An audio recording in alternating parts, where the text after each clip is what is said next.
Welcome to the second in the series of tutorials about creating a forest and a lake. And in this tutorial I'm going to be adding the lake and adding some distant bluffs with some trees also on top of the bluffs. So let's get going. Now what I'm going to do is turn on the plane that I hid earlier, which is actually going to form our lake surface eventually. And what you do with this plane really depends on how, let's just move it, really depends on how you want your lake to look. If you want it rough, if you want it with ripples on the surface, you know, I mean, I like to use the ocean modifier with very low wave height scaling, and that will actually give you largish waves going across the surface.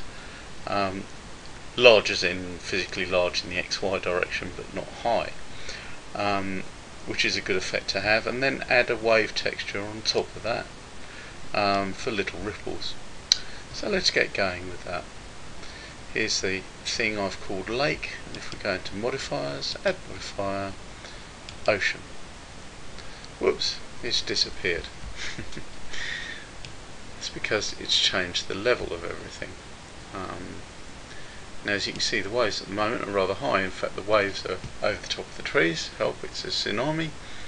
The first thing you need to do with an ocean modifier is set up timing, because the whole thing will change with time. So if we go to our frame 1 and then hover the mouse button over time and hit I for insert. Now over the length of this we've got 250 frames, so 250 divided by 25 gives us a 10 seconds. It's rather obvious. So if we go right to the end here, if we go to frame 250 and set the time to 10, hit I for insert, and then you can see how it animates. As you can see, it's all too big at the moment, but that's not a problem. I'm going to turn the depth down to say 12 meters. Do we want the same random setting as everyone else? No, we don't, so I'm going to set the random setting to something random. Choppiness, that wants to be high actually.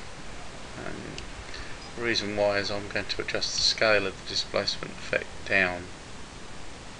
Okay, so that's there, and we'll drop the height down until we've got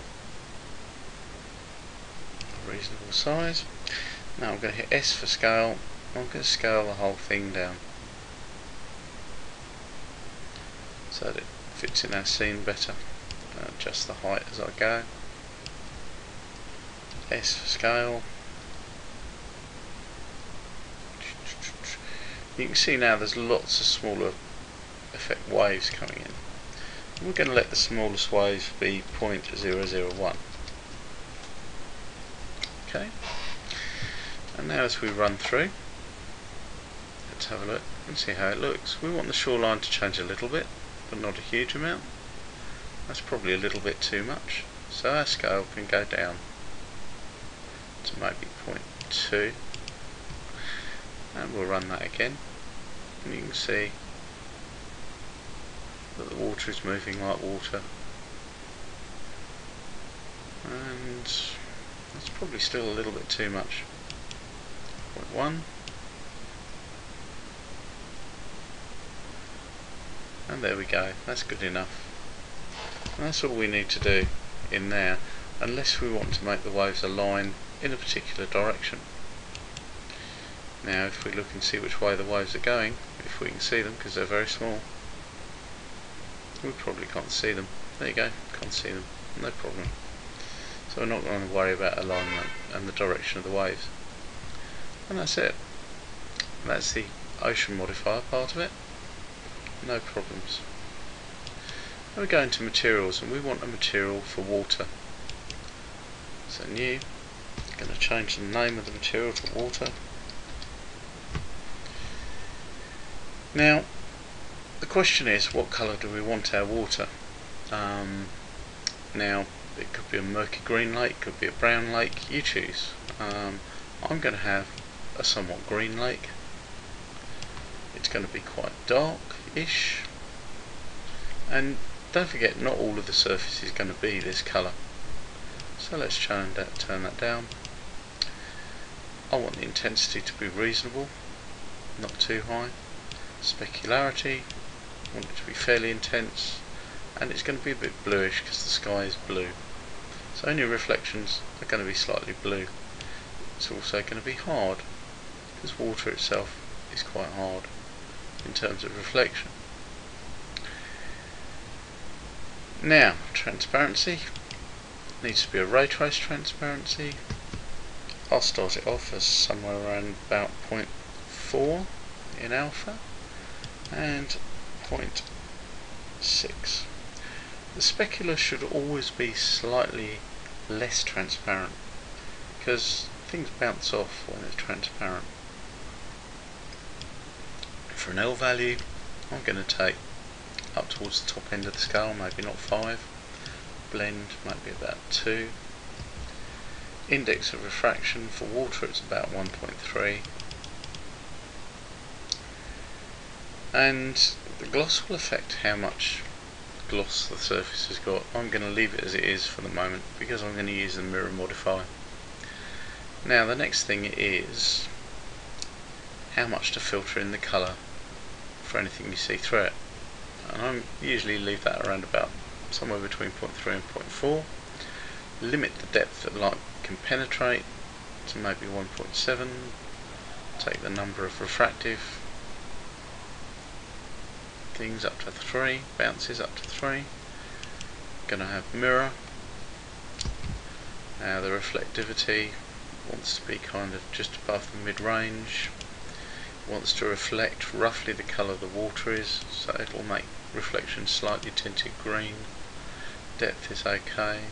Fresnel we're not worried about. Gloss will control how precise your reflections are. I suggest that you don't use full gloss on this.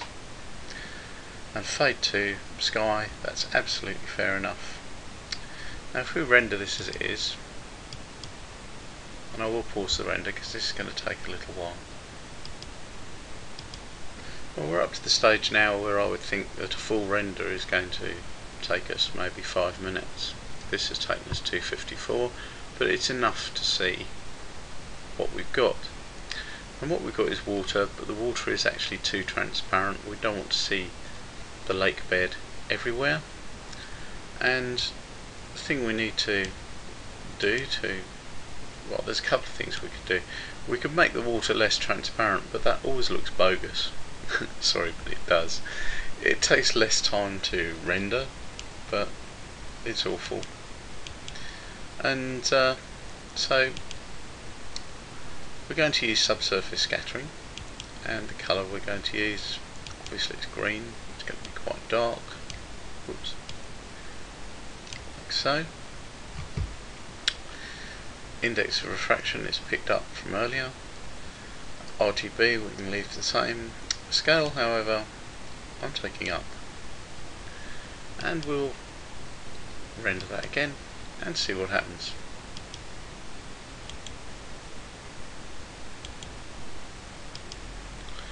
Something I forgot to do before I did that was to apply water texture to the material.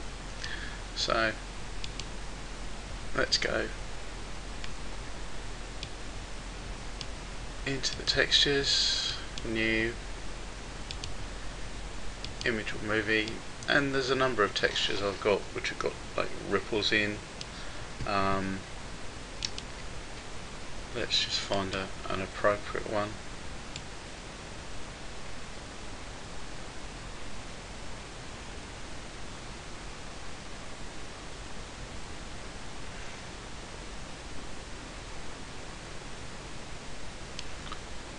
And there's one there. gives us kind of a ripply texture that is actually reasonably tileable.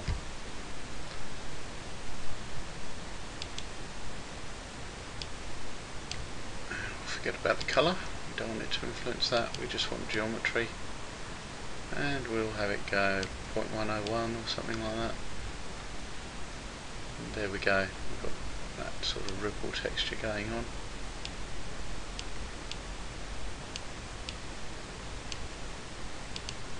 Oh.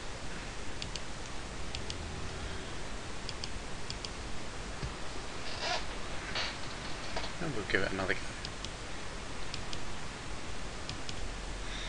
And there you are, that's this trial, and you can see that the ripple texture has made quite a difference to the actual water surface, and I've changed some of the settings down here. I've saved them as water lake, so don't look for that preset, it's one I've just made.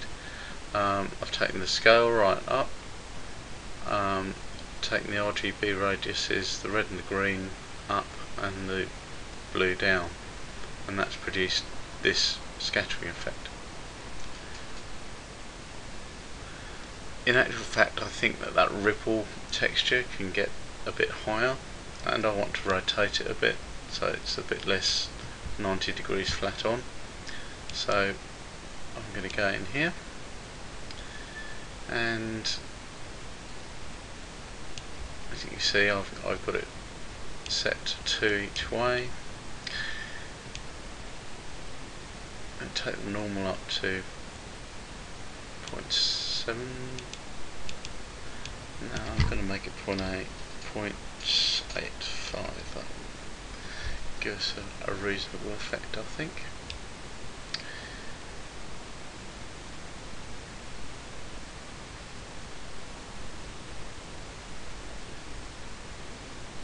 Okay.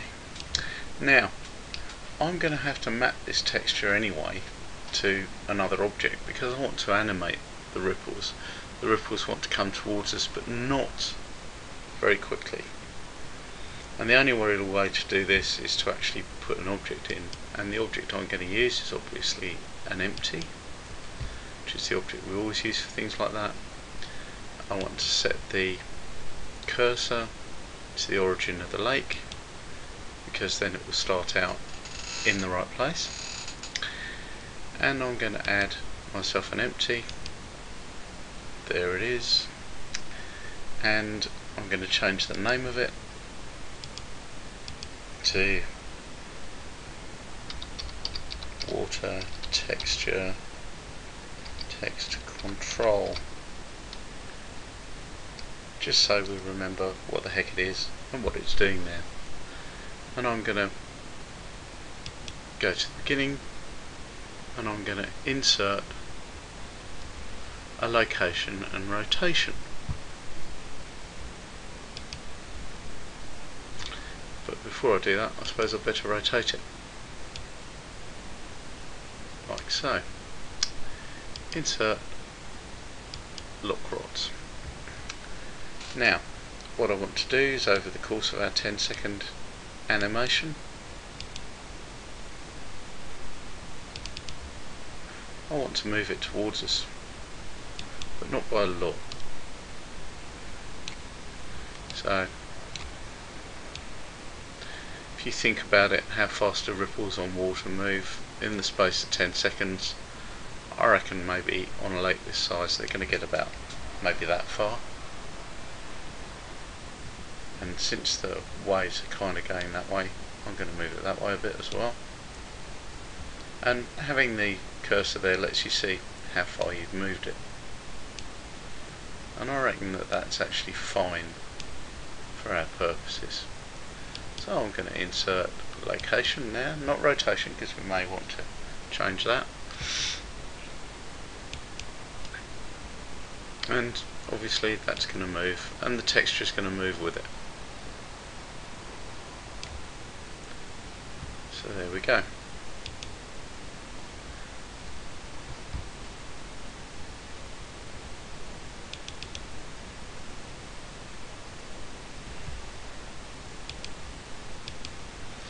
just quickly re-render that.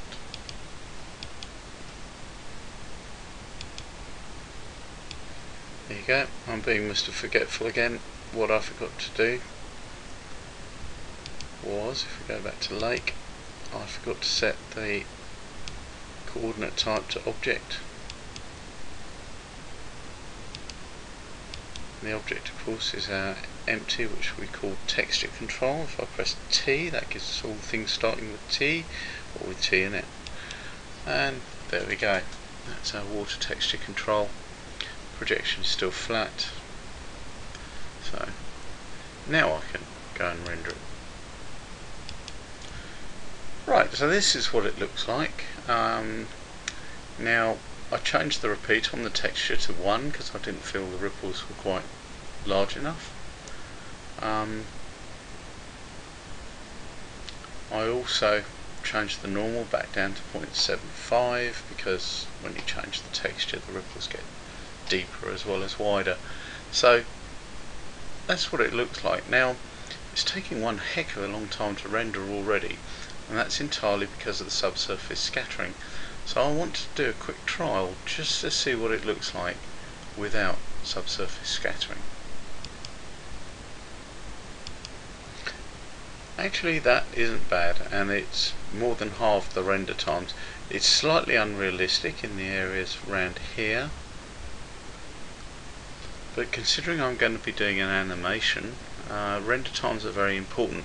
If this was just a single frame, then if I just wanted to make a nice picture, then I wouldn't worry about render times. In fact, I've had render times up to 2 hours on a single image before now.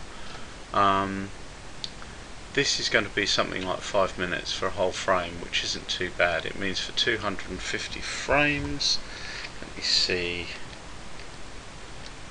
250 times 5, that's 1250 minutes divided by 60, so 20 hours. That's not too bad, rendering during a day. And some frames will be less than that because there's a lot of water in this frame. Not all frames are going to be like that. This is like the end shot of my scene, so this is going to be the longest one, so yeah, somewhere about 15 to 20 hours for an animation. So I can live with that. Right, the next thing we want to do, having got the water sorted out, is we want to add a set of bluffs at the back here. Now very often, like in the Rockies and places like that, you get these sort of cylindrical shaped bluffs, and that's what I'm going to model. So without further ado, I'll hide the render view, and I'm going to go to a separate layer to model these because it's going to be easier to do it with nothing there. So I'm going to add a cylinder,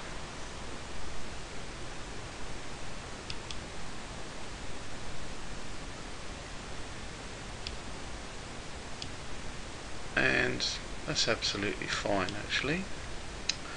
I'm going to scale it down a bit because these cylindrical bluffs, they're usually taller than they are wide by a margin of about 2 or 2.5, or something like that, and that looks fine. But what we want is some cracks and fissures, and there's a good way of doing that, and here we go. I'm going to edit mode, and we're going to go loop, cut and slide,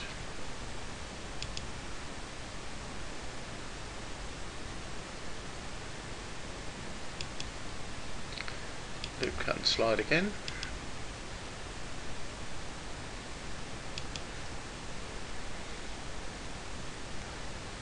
and actually I'm going to slide that down because I'm going to put the last one in last. You'll see what I mean in a minute. Loop, cut and slide in there, and we're not going to move it. We're going to hit the escape key, we're going to scale it down. So S for scale. I'm going to drop that down.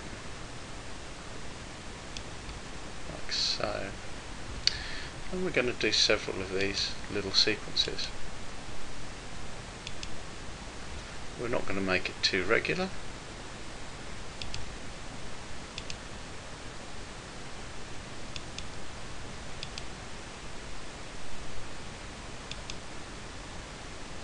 Escape, S for scale.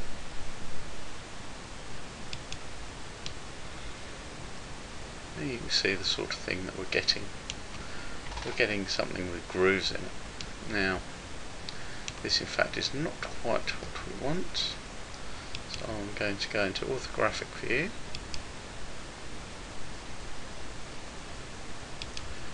For some reason it didn't switch, that's better. View, doesn't matter which one I choose, front, back, rear, what the hell. Now, if I click on this, that turns on being able to select everything in the object. So if I hit A, I hit C, this means, oh, don't want to do that, escape, B for box. So I'm going to select everything that's in there, and this will select everything that's behind it as well, because I turned on that little box at the bottom. And I'm going to go down, and A for deselecting, B for box,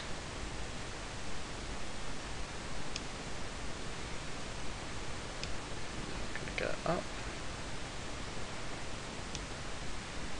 and you see what we've got. We now have a shape, something like that. Okay, A for select all, and I'm going to subdivide. I'm going to do another loop cut, which we'll see why in a minute when I come to apply materials. So if it'll let me. Sometimes it goes a bit crazy, but it doesn't actually let you. So no, I'm not going to do another loop cut.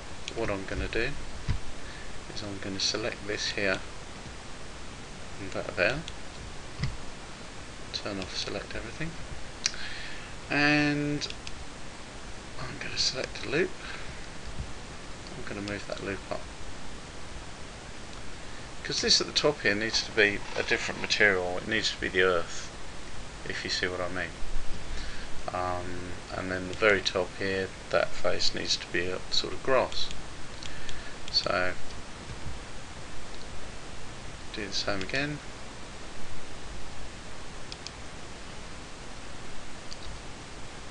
S for scale. There we go, something like that. That's absolutely fine. So now what I'm going to do, I'm going to go into object mode,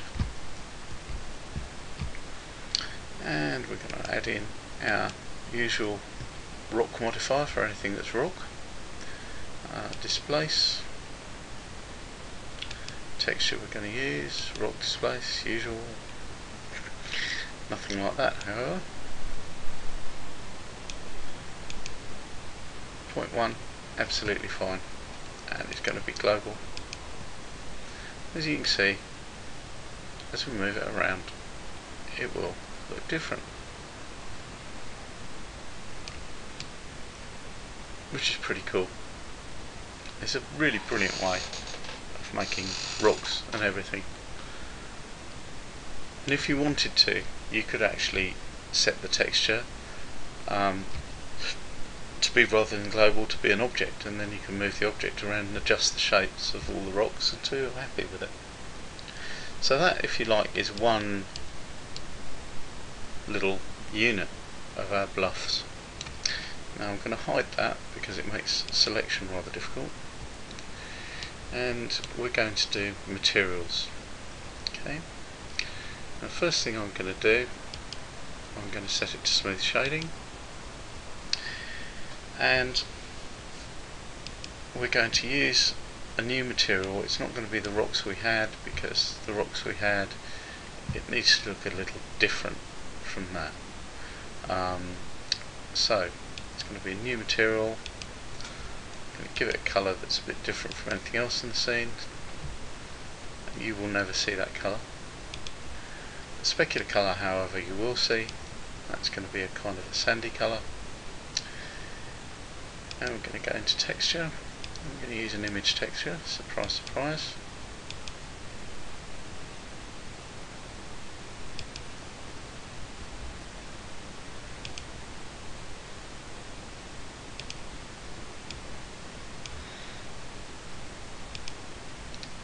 Open that, and in 3D I've got one called rock texture, I believe, or something similar, which is another one that I use a lot.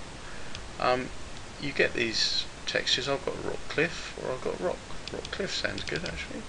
Forgotten what that even looks like. Yeah, it's like that. Don't know.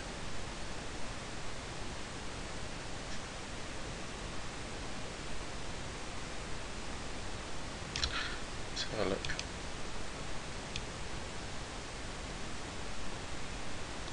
And we need to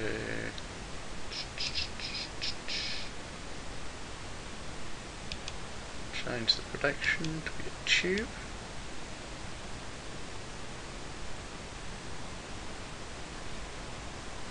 There we are. Cube. That's kind of a decent rock texture. I wonder what it looks like.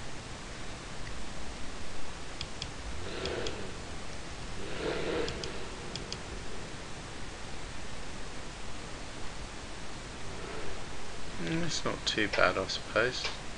It's a bit blocky and pixelated because the texture itself isn't very big. So what happens if we put multiples on, and is it going to be really obvious that we've got a problem? Or am I going to have to make a custom texture for these bluffs? I might have to.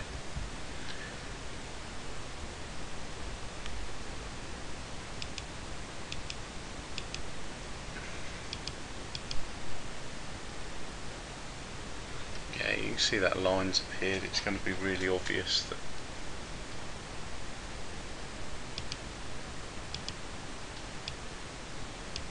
right, let's go and see if we can find a new texture.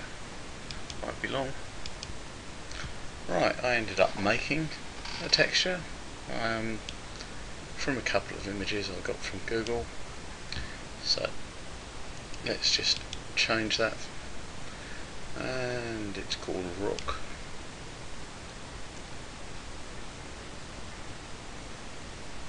Rock bluff, that's the one.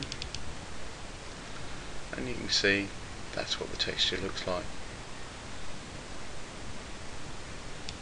So, come out here, I want to drop that specularity down, I want to drop the hardness down, and drop the intensity of the actual thing down there. So if we now render that, you can see we're actually looking quite a lot better.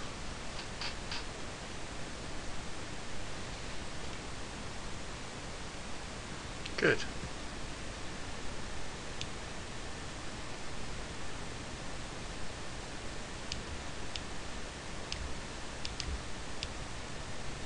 Now what I want to do is to turn the normal down, turn the colour down a bit, which will give me some control over the eventual colour,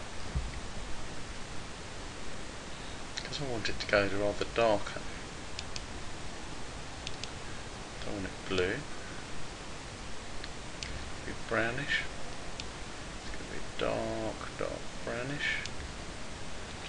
Now for render image, slightly different.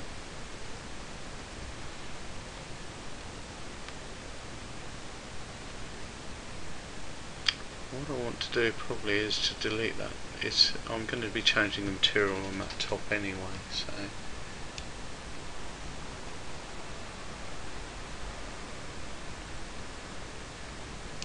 that will do fine. That'll be okay. So that's our basic rock texture for our bluffs. And now what I want to do, I want to go into edit mode, and I'm going to change this.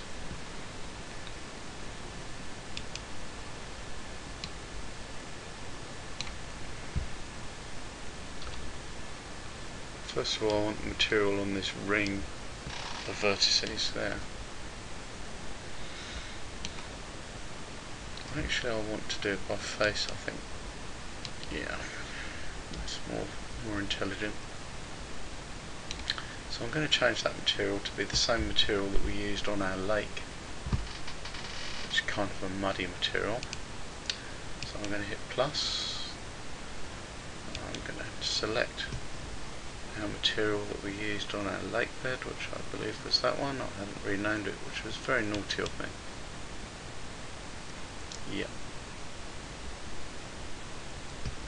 So that's our kind of earth material.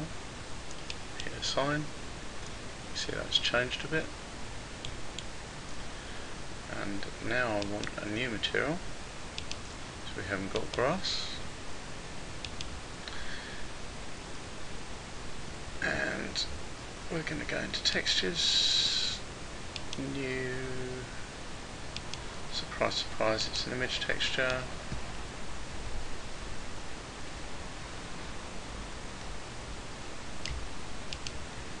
And somewhere in 3D I've got some grass textures under G for grass. The benefits of renaming things. And there's a few different ones. Let's try that one, see what that looks like. Oh, that'll do fine. Might be a bit bright, but hey. We'll see.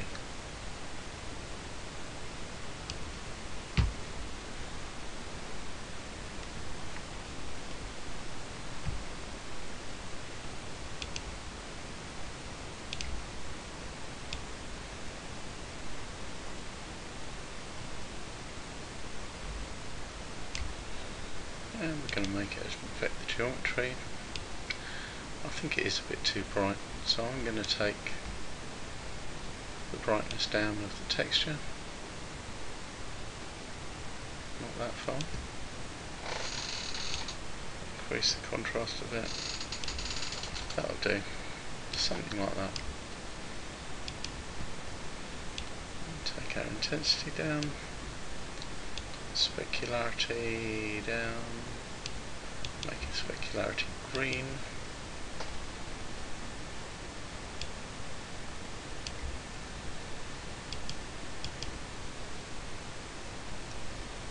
And we've got something like that, which is okay.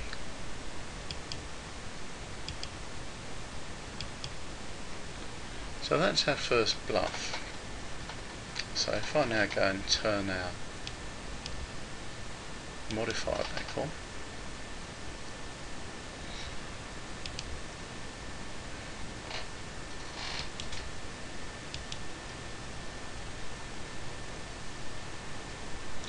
go into object mode. Oh, I forgot to hit assign. Edit mode, got that on there, still selected. Assign. I'll make that green, otherwise I won't know what the hell it is. And back into object mode. If I render it now, that's better. I was kind of thinking that grass is rather too bright though.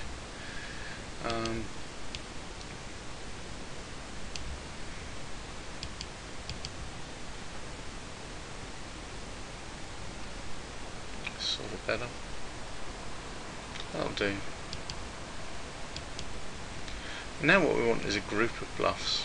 So what I'm going to do is I'm going to duplicate and scale. So here we go. I'm going to duplicate, scale and rotate.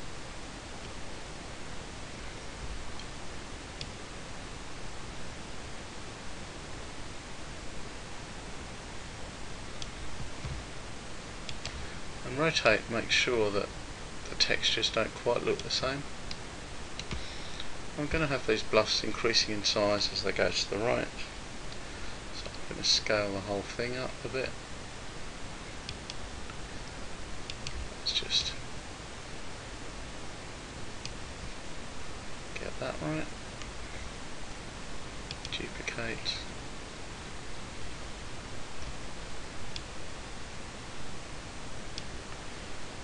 I'm going to scale, but I'm going to scale in one direction this time. I'm going to scale in that direction.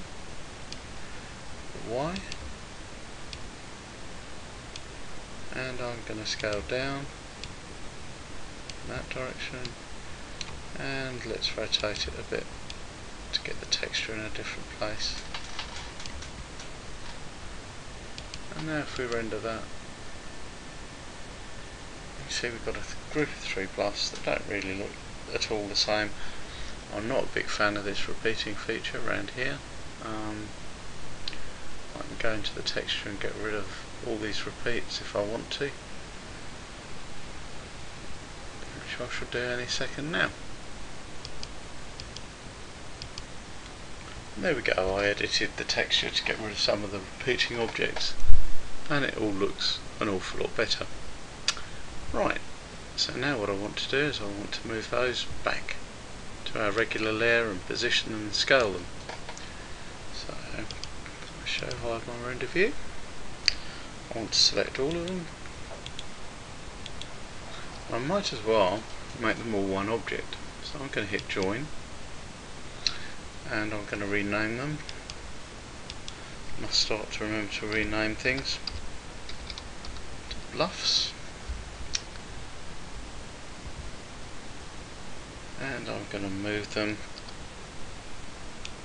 onto the first layer. Probably going to appear in the middle of our scene. Very good, and they're too small. So we'll go view top. Our camera's there, we want them somewhere over here. We want them in the distance, we want them quite large. So off over here somewhere. View camera. Can't even see them. There they are.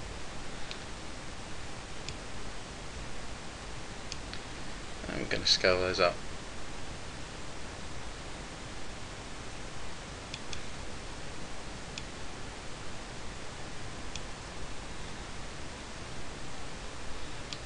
And we can probably take them further away than that.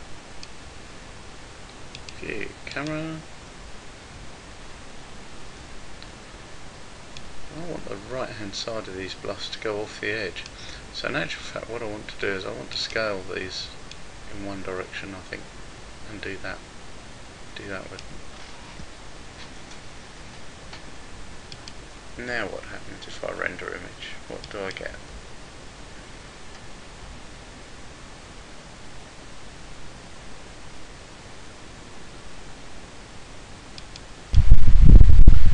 Right, so now you can see the sort of thing that we've got. What I've actually done is, well, let's talk about what I need to do.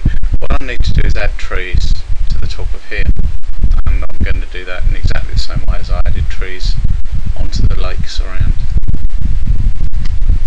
And I'll just show you what I've actually done. What I did was I duplicated those bluffs and rotated them to make another set even further in the distance, and when we use a little tiny bit of mist in there, it's going to show that things are retreating into the distance.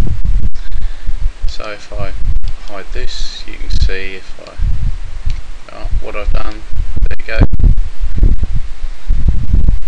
Two sets of bluffs, one at slightly different scale. Just done it so that it looks like right from the camera point of view. Like so. So what I need to do now is I need to go in and I'm going to edit mode.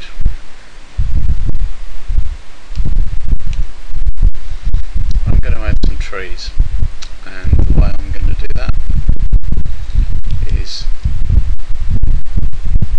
I'll white painting again.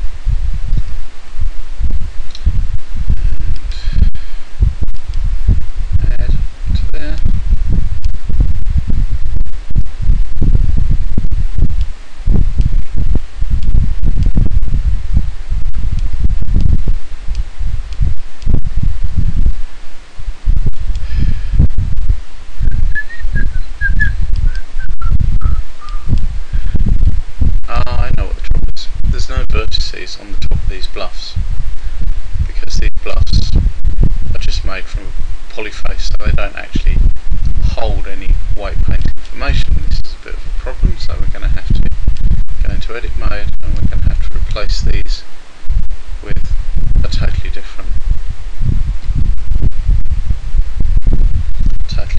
face system. So this could be fun.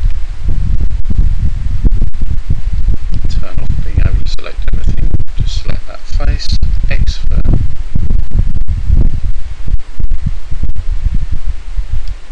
delete, get rid of the face, X for delete, get rid of the face, X for delete, get rid of the face.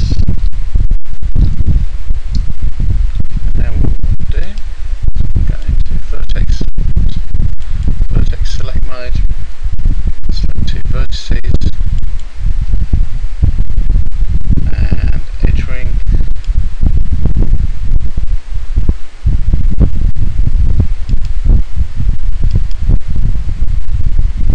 And it doesn't want to let us do it because we're on two different edge rings.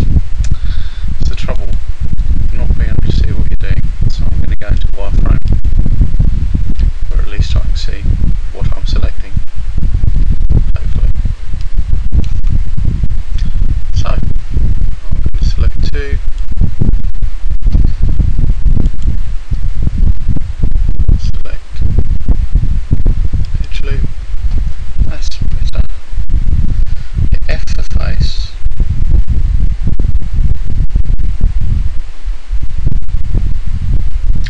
actually no, I won't, Control Z that, select edge loops, I'm going to extrude, scale. You can see what I'm doing is I'm extruding a number of vertices down here. One that's going to be just in time,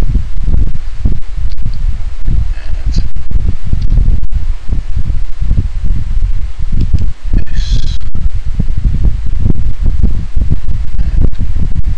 F. So that's that. You need to do the same with all of these now, so if you do this yourself, beware of this and do it before you duplicate the original cylinder, unlike me. I'll just pause it while I go through and do that 6 times. Right, so I've done that little shore, and let's go back to what we were doing before. White paint.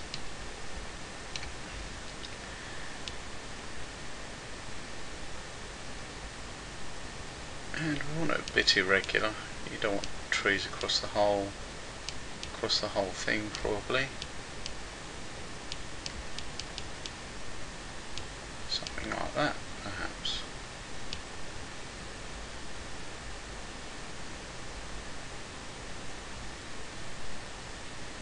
Of course we can subtract as well, so we can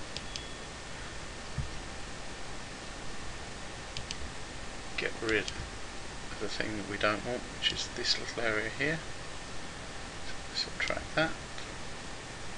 I can get rid of some trees there, perhaps. Get rid of some trees there. So we're going to have some lumpy tree areas, which is about what we want. And this will of course have created a new group, vertex group, and we want to rename that, double click it, trees again, we'll go into our object mode and we want to add some trees. So I see that I haven't managed to allocate that centre plane there to a material, but never mind, it's going to be hidden, so I'm not worried about it. Going to add a new particle system, and how many trees do we think we want on this bluff? No more than maybe 45 or something. Start one, end one, and this is exactly the same as we did before. From vertices, random, about rotation, physics no, and group. The group we're going to have is trees, and the size was quite big actually for the trees before, and we want rotation. Go pick random.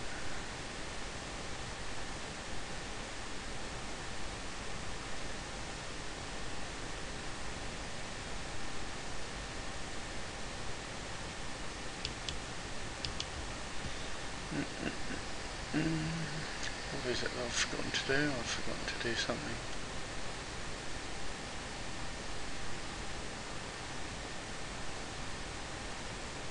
Oh yeah, I've forgotten to set the density group.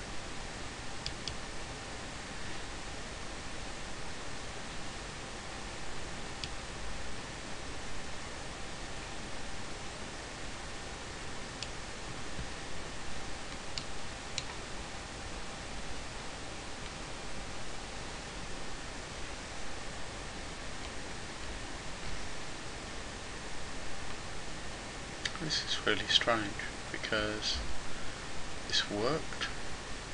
I reckon what I've got is I've got a problem with normals. So if I go into edit mode, hit A, I want to recalculate my normals.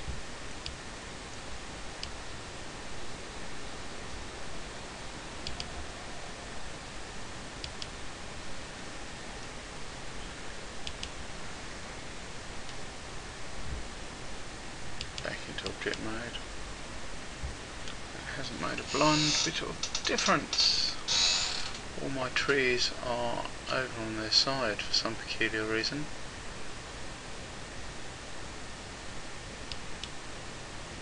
I need to uncheck rotation now, do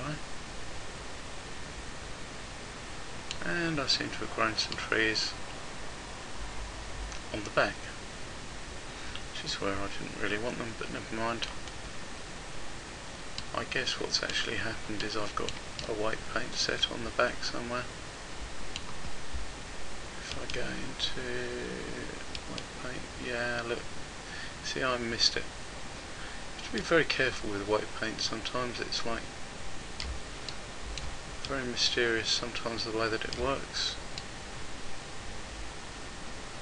Right, so if I view that from the camera angle, I've got a bunch of trees on there. I haven't quite got enough, I don't think. So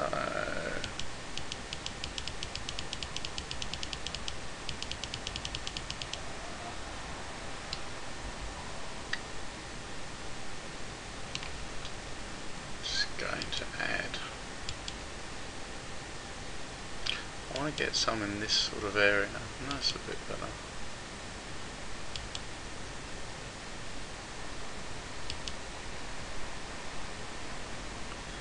You see how you can white paint until you get the distribution of things the way you want. Back into camera view, that's much better. So now I've got some trees down there. I want to put some trees on top of the far one using exactly the same method. Go back into object mode, we'll select that, go to white paint mode.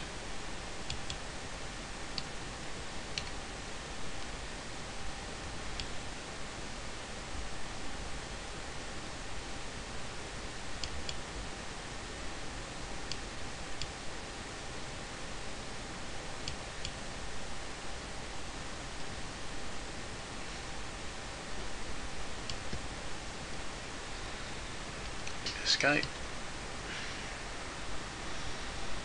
There we go. We'll rename our vertex group again.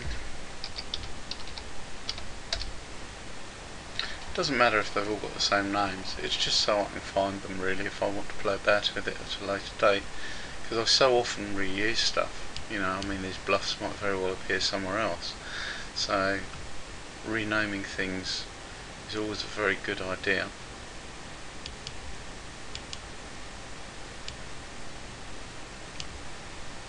No physics. size, about 4 maybe. Group trees. Start one, end one. Good grief, 1,000 trees, I don't want that. Let's drop it down. And we need to make the density for our group trees. View camera, and they're a bit too small. They want to go up in size, and the random size factor wants to be added in. So now if we render this, what does it look like?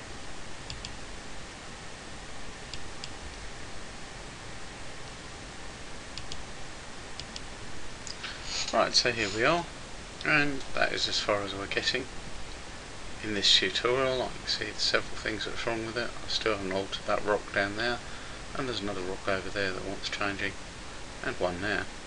So there's things to do still.